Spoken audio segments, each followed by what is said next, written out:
I'm Vinnie Politan. The subject of my investigation is the murder of a father of three named Eric Richins. Just before he died, he had a drink that prosecutors say was laced with poison and was prepared by his wife, Kouri. Here's the story. Eric and Kouri Richins seemed to be living the perfect little life. The attractive young couple had three young boys and were doing very well financially living in Utah. They traveled, had a beautiful home, and spent a lot of family time with their boys. But beneath the exterior, something else was happening. Family members say Eric suspected his wife of trying to poison him, giving him food and drinks laced with poison. Eric got so suspicious that he changed his life insurance and his will to give his money to his sister, who he trusted to take care of the kids. Now, prosecutors say Eric was right. He died in March of 2022, a victim of fentanyl poisoning. After his death, Kouri wrote a book for the children to help them deal with the loss of their father. And just after the release of that book, Kouri was arrested and charged with the murder of her husband, Eric. One of the things that caught the attention of a lot of people early on in this case was that Kouri Richins wrote a book about dealing with grief after losing her husband, Eric, and leaving her children without a dad. I want to bring in Court TV field reporter Cody Thomas. All right, Cody, what do we know about this grief book?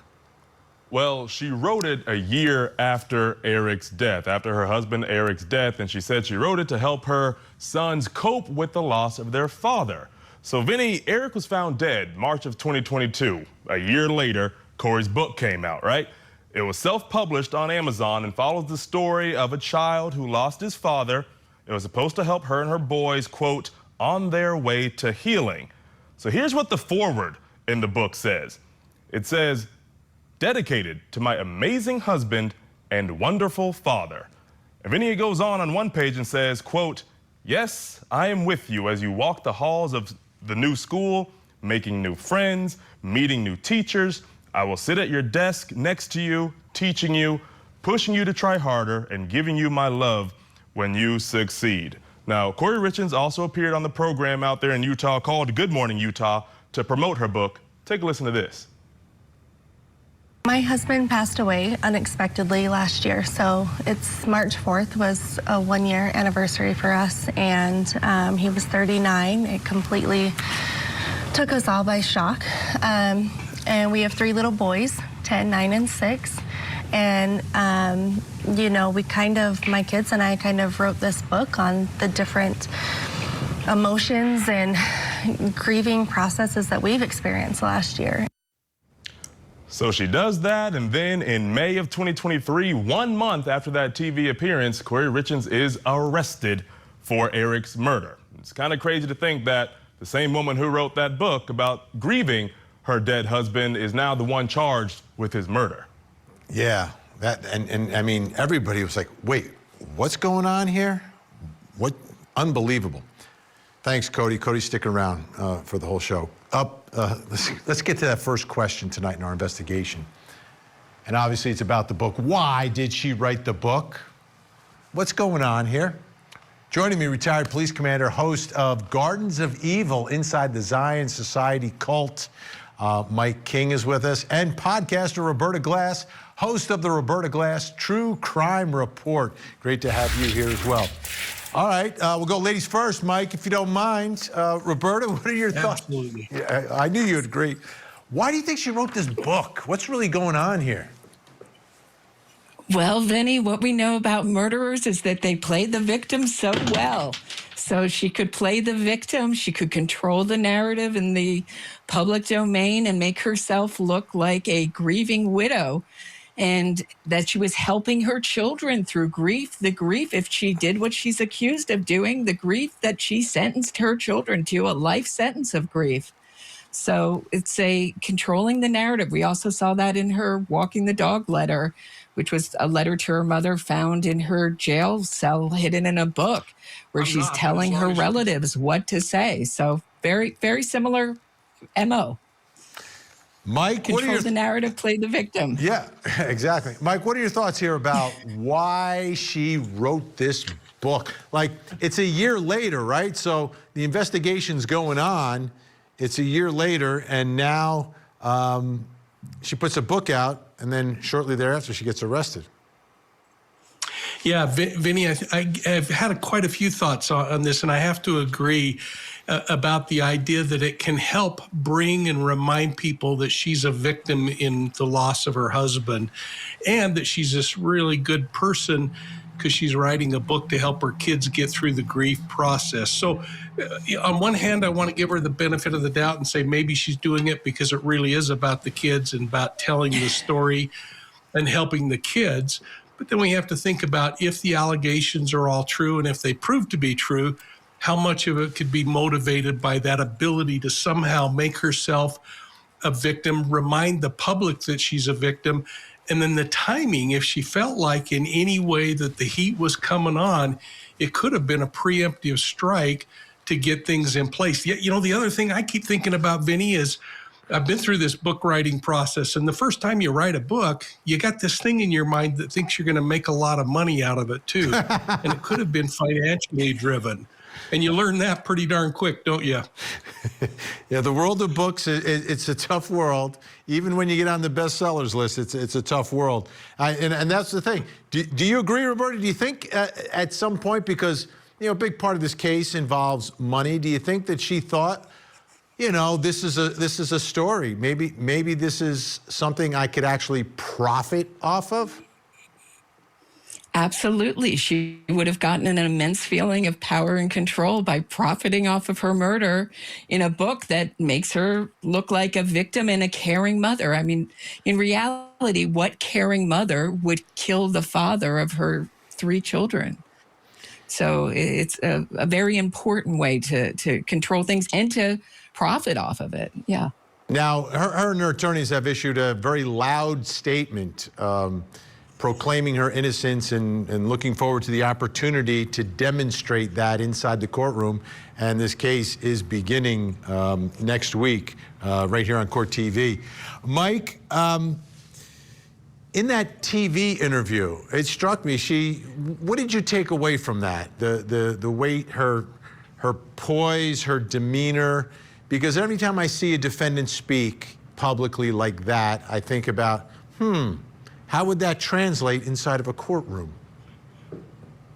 You know, I've actually wondered if you might even drop the Kaylee Anthony name in that particular situation, Vinnie, because it really does come across, she actually plays the part well. And so it's either legitimate or it's a taste of what we might see if she chooses to take the stand, because the defense is clearly going to say, hey, this is grief coping. This is her way of helping build her children. And the state's going to have to come back and say, no, it's all part of a bigger effort to manage the narrative. Yeah, her personality, you know, there's a lot of things at play here with her. But it did seem, you know, from the outside looking in, Roberta, you look at the family and, like, it's literally picture perfect, right? When you look at the photograph, like this photograph, my goodness, who would not sign up for that, right? On either side, husband, wife, kids, even the dog. If you're a dog, you would sign up to be a part of all of this. And in some distorted way, it goes from that to he's gone, fentanyl, money problems, she's arrested, kids without a family, infighting with the in-laws over money and all of that. That's such a contrast. Do you think there's any way that the defense can sell that photo and say the real tragedy here was that for whatever reason, Eric had some sort of an addiction problem? Right. Well, they've been trying to put this in the court of public opinion for a long time, doing, Dateline type specials, Good Morning America, public relation events. So they've tried.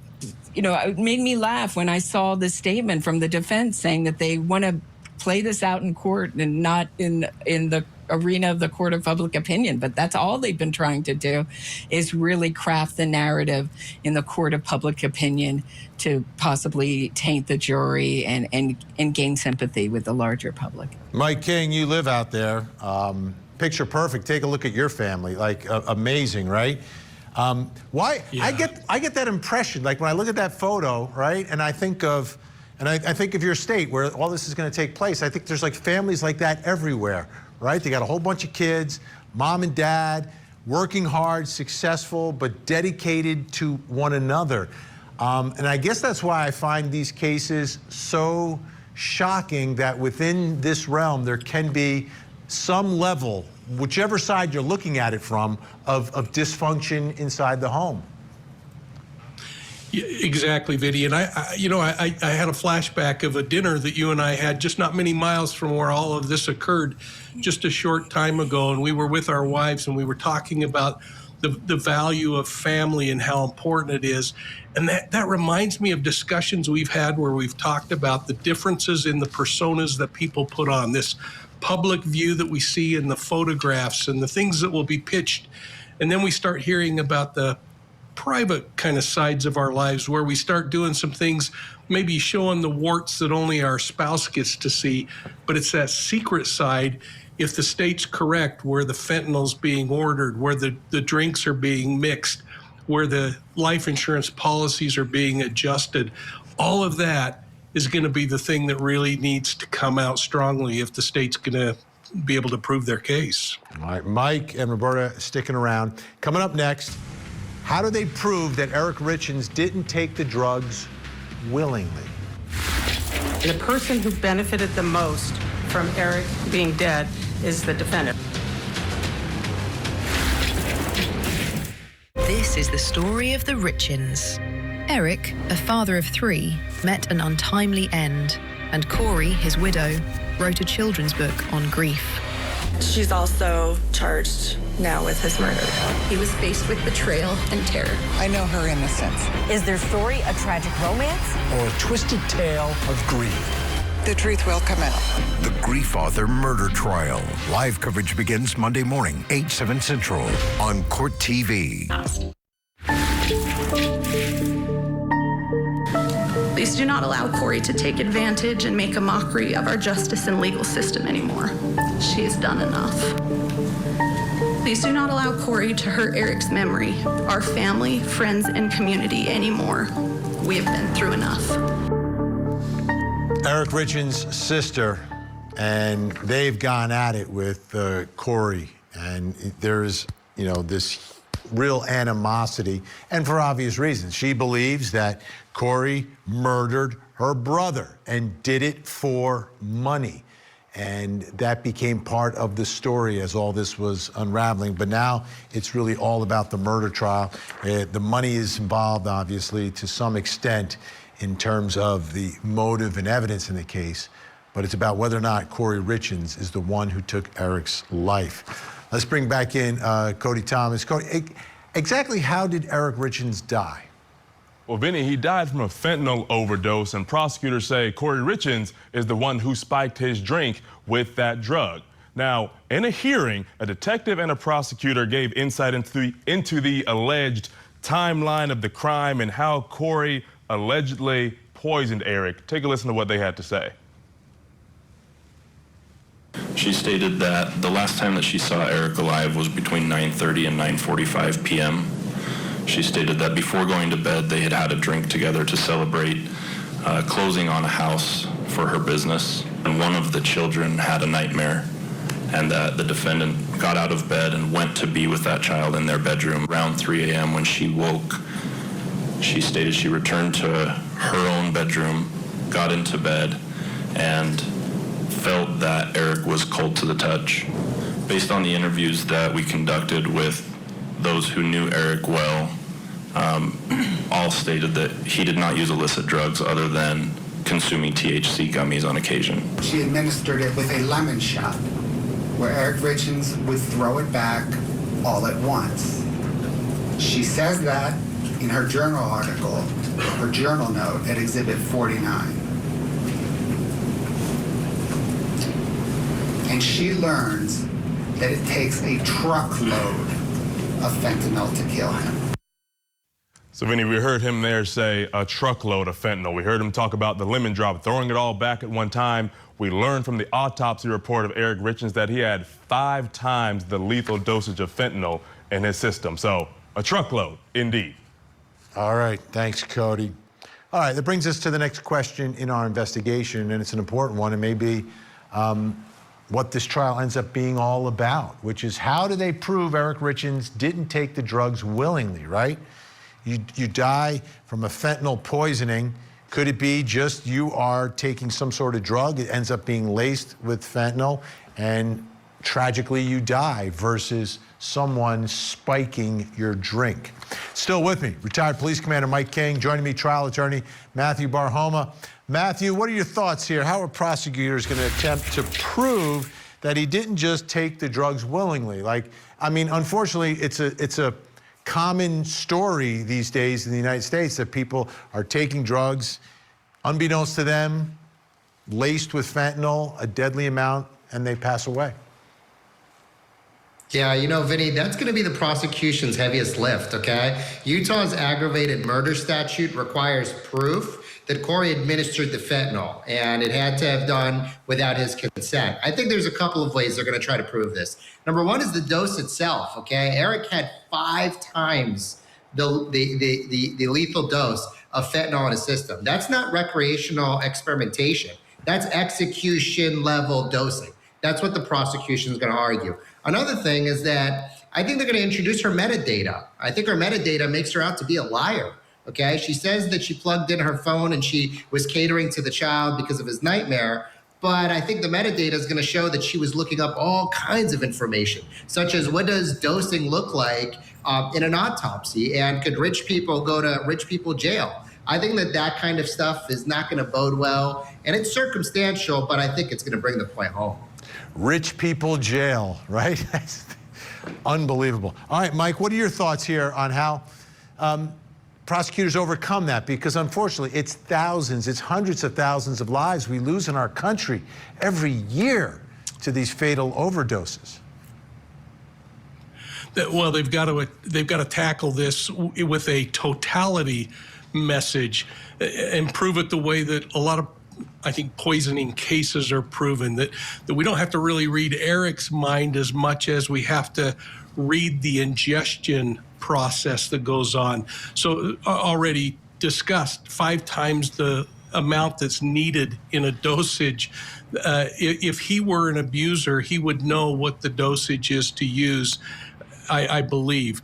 And the fact that that much is in his body and that it's ingested, that it's taken through probably that drink, and they show the behavior of mixing that drink and handing that drink. But then going back just a little bit in time and talking about the delivery of the fentanyl, the allegation that there were purchases being made, that there were queries being made about it, that once that query was made, that there was an actual meetup.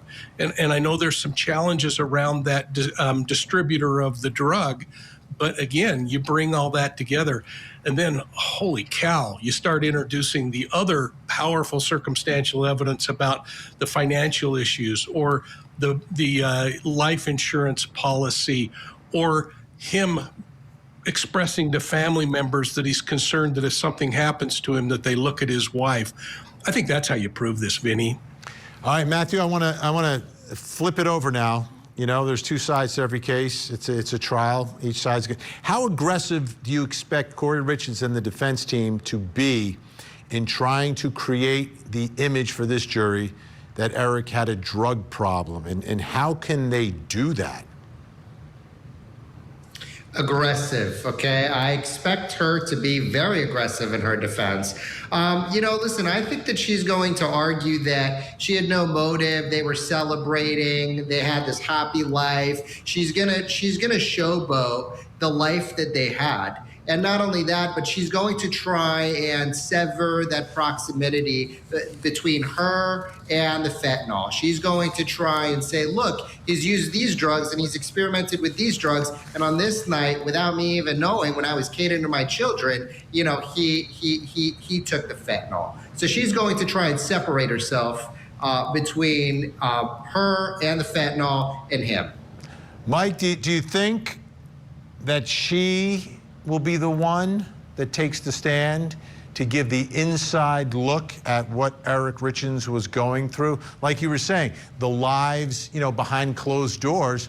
Well, the only people behind those closed doors, Kouri, Eric, and the children. Children aren't testifying. Yeah, and I'm wondering if there's any kind of forensic interview that's happened with the children to see if really there was a child having a nightmare and that she spent the night with that child before going back to the bed, or other little pieces that will start to tear apart that story and that timeline. And absolutely, she's got to put on the show that this is a very sweet family, that everyone's happy together, that she was a struggling wife with a husband who had an addiction. And she's going to try to put all that together, but then somehow have to defend the fact that behind the scenes she was changing insurance policies, or that she was making this contact. And those are, I think, the real hill that she's going to have to climb, Vinny.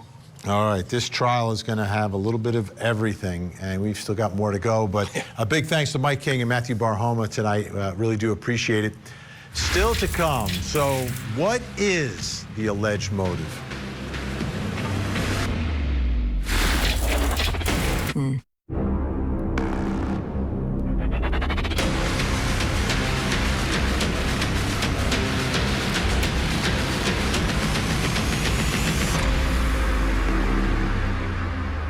I'm Vinnie Politan. We continue our investigation of the death of Eric Richins, a man who loved being a father and wanted to keep his family together.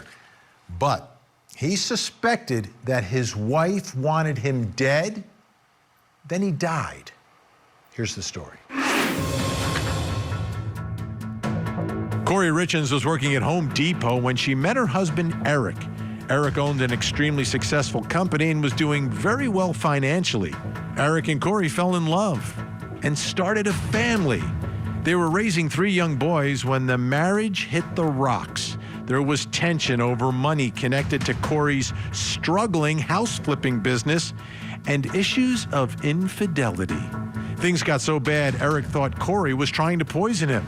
Eric died of fentanyl poisoning after drinking a beverage prepared by Kouri. Prosecutors say she laced the drink to get his money, but Kouri claims her innocence and may argue that Eric had a drug problem and OD'd. Either way, there are now 3 boys without a dad and with a mom accused of murder.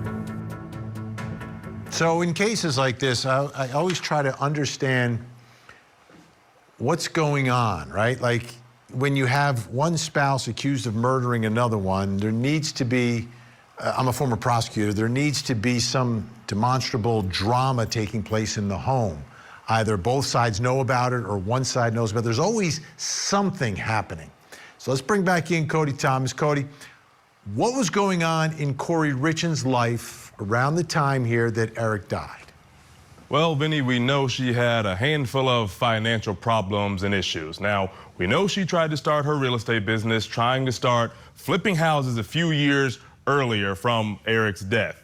Trying to flip those houses. Now, a spokesperson for Eric's family, a man named Greg Skortis, has told us that Kouri wasn't very good at flipping houses, and by 2022, she was in millions of dollars of debt. Now, prosecutors say that somewhere along the way, she started stealing money from Eric's accounts. Now, Kouri's family, of course, denies that, but a forensic accountant testified in a hearing about Kouri's financial issues. Take a listen to this. I'm looking at what's happening in the business account, and does that influence what happens in the personal account, along with what is happening in the acquisition of properties and how those move together. And so there's this noteworthy crescendo that happens in the months leading up to Eric's death. There are indicators of an increase of chaos and loss of control and larger amounts of money moving all around the account. In a positive way or a negative way? It feels haphazard. There's not a pattern, there's not a practice that there had been a little bit earlier in my review. And there are transactions that don't clear when there's, money is moving around just to cover transactions.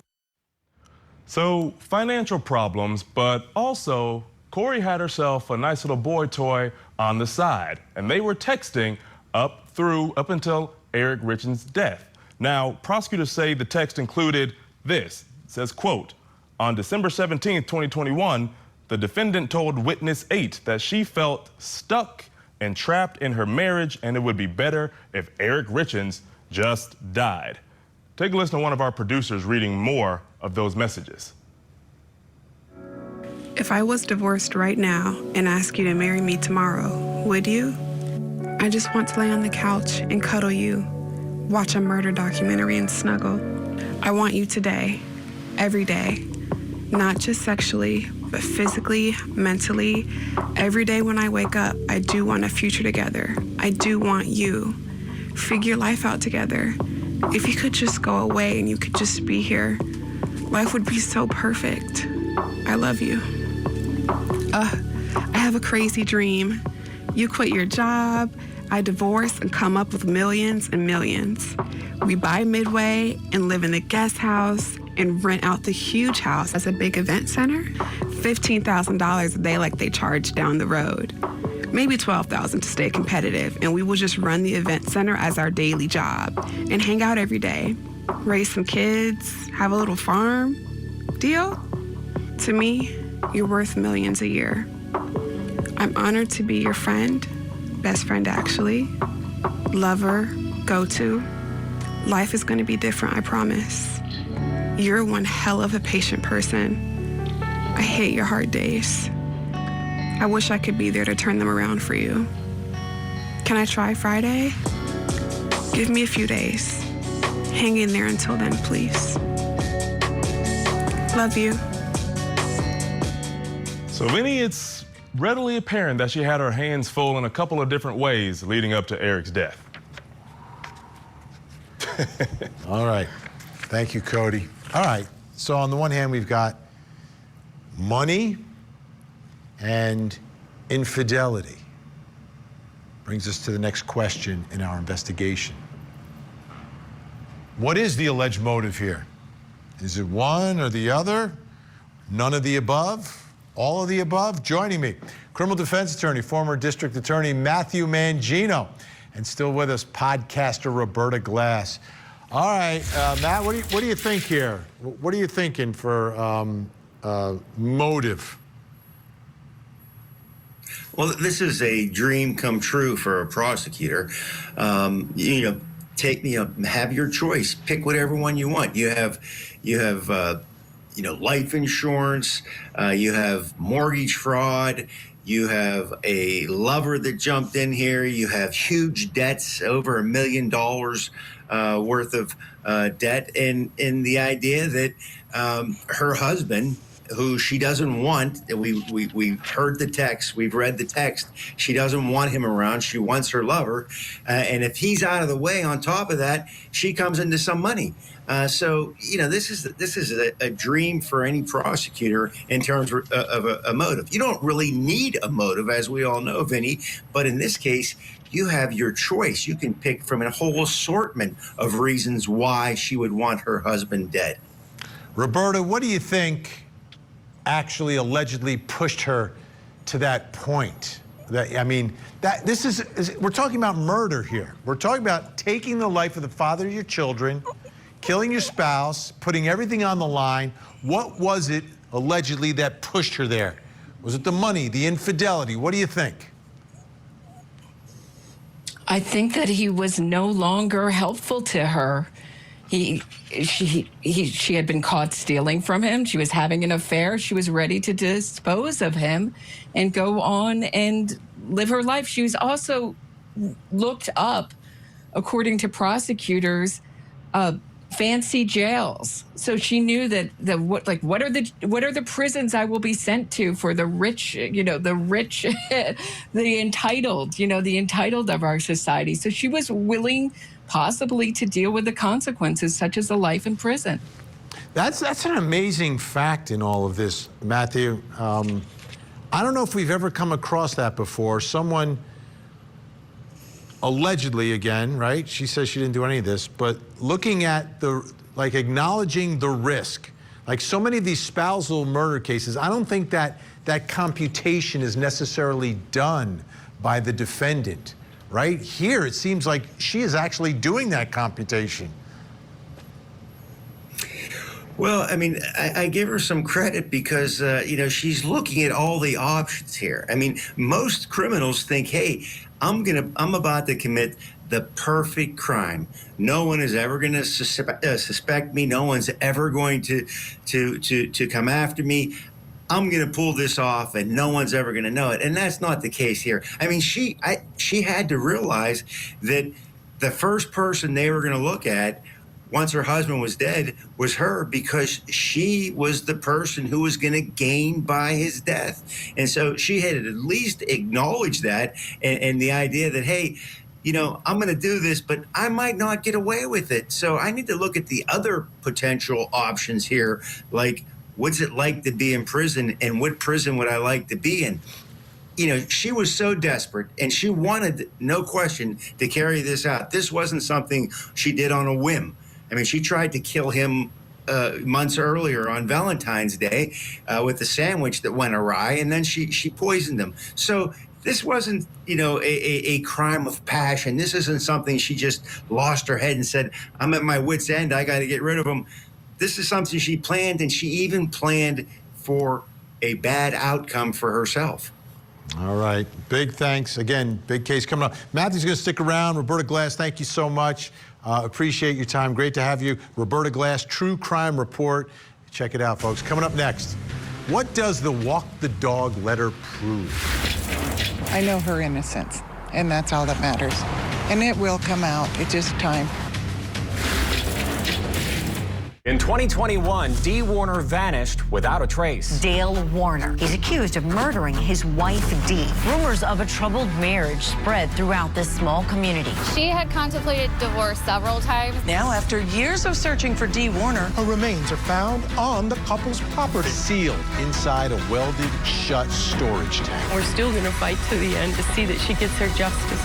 The Hidden Murder of Dee Warner. Live coverage weekday mornings on Court TV. Free. The allegations, they're hard to listen to, but at the same time, I know that they're just that. They're just allegations. They have nothing substantial on her at all.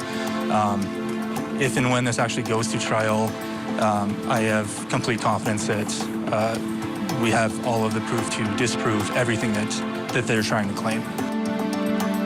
Kouri Richins' brother, and I can answer that question, if and when it will, and it is going to trial. Trial begins on Monday, opening statements.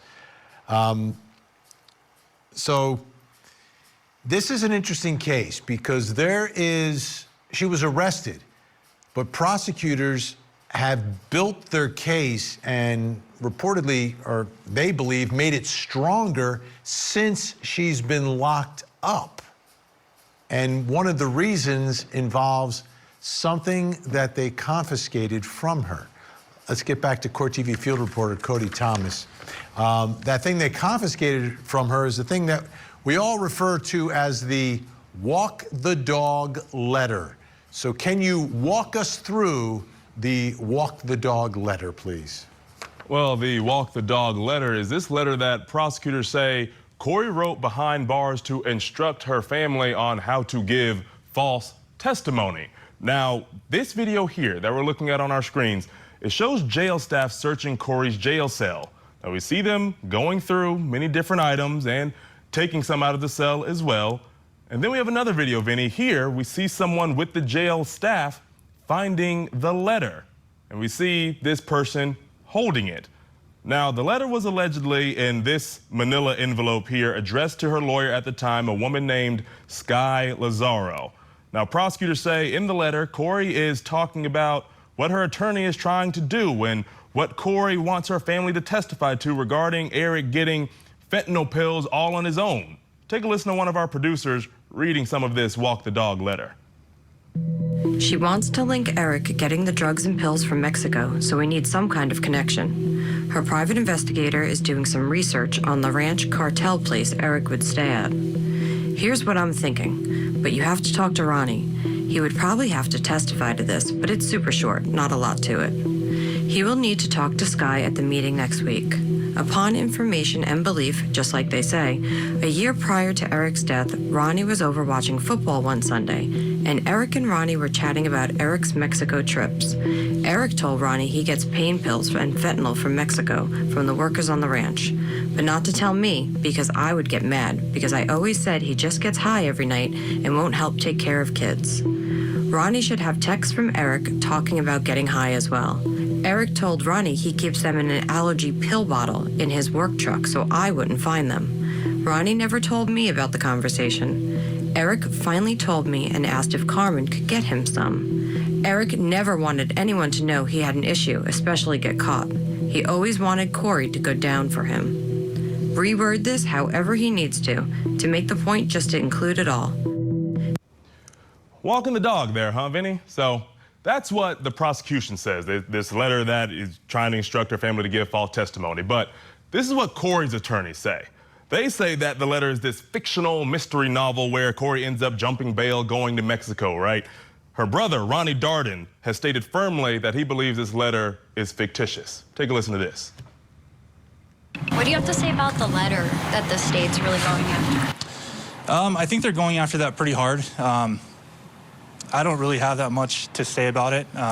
From what Kouri explained to me, it was just a fictitious letter. I don't have a whole lot to really say about it. I think they're trying to harp on that quite a bit because it obviously makes her look bad, even though there's several explanations for it. Well, you know, people would like to hear those explanations, right, Vinny? It's oddly coincidental that they find this letter when she's behind bars. Yeah, it's bad. And it's evidence that did not exist at the time that they arrested her and charged her. This evidence came to fruition afterwards. Unbelievable. Great job tonight, Cody. Thanks so much. That brings us to the final question in our investigation this hour. What does this letter prove? Still with me, criminal defense attorney Matthew Mangino. Joining me, journalist, media analyst Marquette Shepard. All right, Marquette, this letter is something else. Something that did not exist until after she gets arrested. What are your thoughts about it and what it may prove inside of a courtroom? Well, Vinny, I'll tell you, this letter is bananas. I tell you one thing that is fiction, probably everything that comes out of Kouri's mouth. In this letter, it looks like she's doing just what it's called, walking the dog. And you know, that's slang for dominating someone. It looks like she's giving step-by-step instructions on how her brother should testify on her behalf in the trial. She is trying to frame her husband as a drug addict who's trying to take her down and hide drugs in her purse when they travel to Mexico. Does her late husband take THC gummies? I believe that's a known fact that's been out in the media. But does he have a drug problem, like hard drugs? That has not been proven, but she's trying to frame him as such. And this letter just shows how much control and domination she wants to have over the people around her and her poor brother. I looked at his face in the clip that you all just showed, and I thought, man, oh man, if he's listening and he's not guilty of anything yet, run. Get out of there. Sometimes the people closest to you can bring you down, as evidenced by this case. And her poor brother, I don't know. He needs a wake-up call. Somebody needs to shake him, wake him up, and tell him stay far away from this case. Matthew Mangino, what are your thoughts here? Because, if someone had come in that courtroom and testifies that, oh yeah, he gets drugs in Mexico, he's telling me about it, blah, blah, blah, that like smells like reasonable doubt sometimes. Well, yeah, that could really be important to a defense. And as we know, Vinny, there's a lot of times that evidence comes up after someone's indicted, and it's normally through prisons, whether they're talking on the prison telephone or they're doing something else or trying to communicate in some way. Oftentimes, that information is used to further implicate someone charged with a crime. Here, this letter is disastrous because it really lays out, trying to influence the testimony of a witness. And if you have to influence the testimony of a witness, that's consciousness of guilt. People who are not guilty do not try to influence the way witnesses testify in a case. And so in this instance, it's extremely important. And, the other thing that struck me is, a little bit of knowledge, a little bit of smarts is normally not enough. So you say you're writing a book and you put it in an envelope and you say privileged, but then you say, well, my book is fiction. And guess what? Fiction is not privileged. So you don't get that luxury of saying, I'm giving this to my lawyer because it's privileged, because it's not, because you said it's fiction. So a little bit of knowledge never goes a long way. Well, she did write a children's book, Marquette, so she is an author to a certain extent. But I don't know if you can sell to the jury that she's now turning into some prolific writer, going from, working at Home Depot, having a nice legitimate job, to a failed house flipper, to now prolific author. That's going to be a tough sell. Yeah, I feel sorry for Home Depot, because, it's like they don't have anything to do with this. But she's a self-published children's book author. Let's make that clear. So she had some money. She wrote some words. She put it up on Amazon. Anybody can do that if they have $39.99. And I would say parents probably don't want her anywhere around their kids. I'm actually a children's book author, but through a traditional publishing company, and there's so many layers you go through to vet your book before it reaches the public. She is not a children's book author. She's someone with $39.99 and an Amazon account. Let's just say that. And you know what this reminds me of, Vinny? OJ, and he wrote that book, If I Did It, Then This Is How I Did It, or it was crazy. And I'm thinking, what is going on in the mind of people who are accused of murder and then write a book about the murder?